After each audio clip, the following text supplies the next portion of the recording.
সমন্বিত উদ্যোগ ছাড়া কারো একার পক্ষে ডেঙ্গু মোকাবেলা সম্ভব নয় বলে জানিয়েছেন স্বাস্থ্যমন্ত্রী ডাক্তার সামন্ত লাল সেন। তিনি বলেন, এবছর গ্রাম পর্যায়ে ডেঙ্গু পৌঁছালে ভয়াবহ পরিস্থিতি তৈরি হতে পারে। সকালে রাজধানীর সিরডাপ মিলনায়তনে ডেঙ্গু প্রতিরোধ বিষয়ক আলোচনা সভায় তিনি এই মন্তব্য করেন।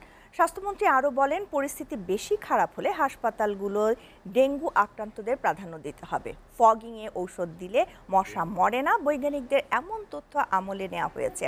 ডেঙ্গু প্রতিরোধে এবার সংশ্লিষ্টদের সাথে নিয়ে কাজ শুরু হবে। স্যালাইনের দাম না বাড়িয়ে পর্যাপ্ত সরবরাহ রাখার তাগিদও দেন সামন্ত লাল সেন। এই দেশেরই মানুষজন আর এই ডেঙ্গির থেকে যেন রক্ষা পাই, তবে ডেঙ্গিটাকে যাতে না হয় সেই ব্যবস্থা আগে করতে হবে। এটা কড়া নির্দেশ যে স্যালাইনের জন্য কোনো ঘাটতি না হয়, স্যালাইনের দামও বাড়ানো যাবে না, স্যালাইন যেন সবসময় অ্যাভেলেবেল হয়, হাসপাতালে যেন পর্যাপ্ত বেড থাকে।